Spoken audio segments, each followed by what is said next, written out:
Am I on, huh? I must be, I can hear myself.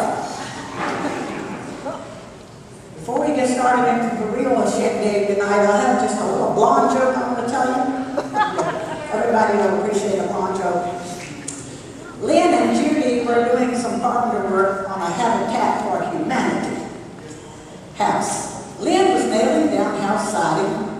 When she'd reach into her nail pouch, she'd pull out a nail and either toss it over her shoulder or nail it in the wall. She was doing the siding. Now Judy, figuring this was worth looking into, asked, "Why are you throwing those nails away?" Lynn explained, "When I pull a nail out of my pouch, about half of them have the head on the wrong end and I throw them away." Oh, Judy got completely upset and yelled, "You moron! Those nails aren't effective. They're for the other side of the house."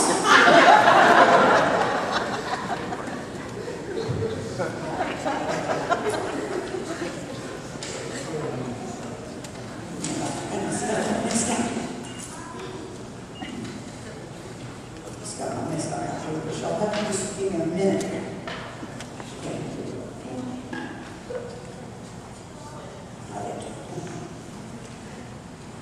I was practicing a little bit and I kind of messed up my papers, so.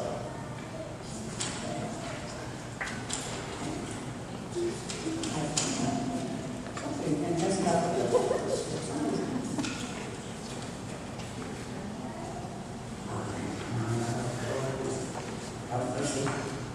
Anyhow, did you hear about the two blondes who froze to death in the drive-in theater? No? No. They had gone to see clothes for the winter.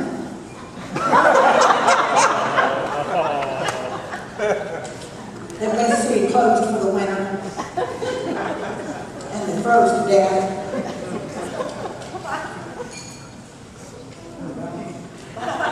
When you have to visit a public restroom, you usually find a line of women. So you smile politely and take your place. Now once it's your turn, you check for feet under the stall doors. Every stall is occupied. Finally, a door opens, and you dash in, nearly knocking down the woman leaving the stall. You get in to find the door won't latch. Doesn't matter. The wait has been so long you were all able to wet your pants.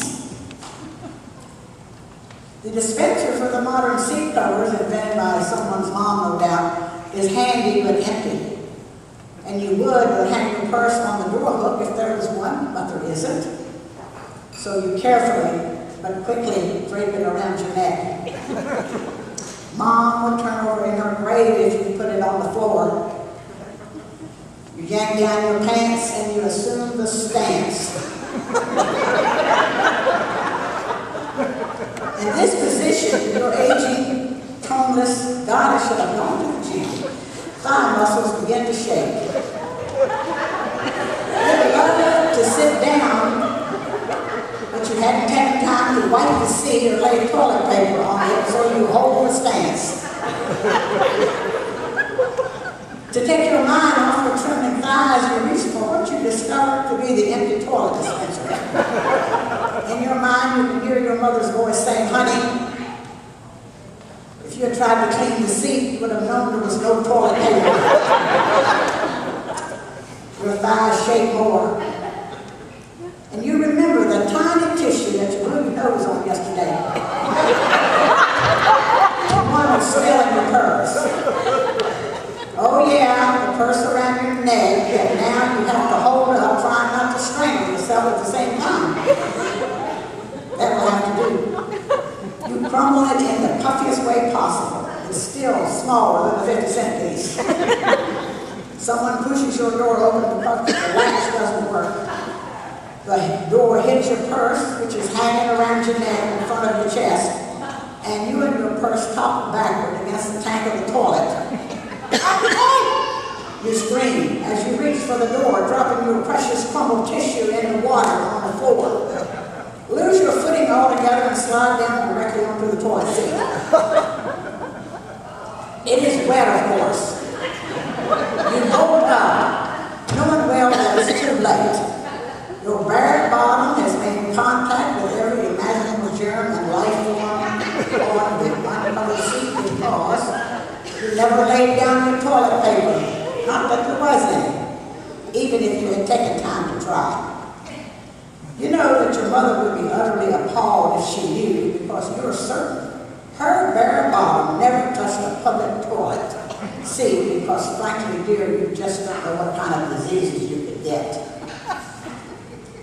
By this time, the automatic sensor on the back of the toilet is so confused that it flushes, propelling a stream of water like a fire hose against the inside of the bowl. It sprays a fine mist of water that covers your butt, runs down your legs, and into your shoes. The flush somehow sucks everything down with such force that you grab onto the empty toilet paper dispenser for fear of being dragged into it. At this point, you give up. You are soaked by the spewing water and the wet toilet seat. You're exhausted. You try to wipe with a gum wrapper you found in your pocket and inconspicuously to the sinks. You can't figure out how to operate the faucets with the automatic sensors, so you wipe your hands with spit and a dry paper towel and walk past the line of women still waiting. You are no longer able to smile politely at them. A kind soul at the very end of the line points out a piece of toilet paper trailing from your shoe. Where was that when you needed it? You yank the paper from your shoe, point it in the woman's hand, and tell her warmly, "Here, you just might need this." As you exit, you spot your hubby, who has long been since entered, used, and left the men's restroom. Annoyed, he asks, "What took you so long, and why is your purse hanging around your neck?" And this is dedicated to all the women everywhere who deal with the public restroom. It finally explains to the men what really does take us so long. It also answers their other commonly asked questions about how women go to the restroom in Paris. It's so the other gal can hold the door, hang onto your purse, and hand you Kleenex under the door.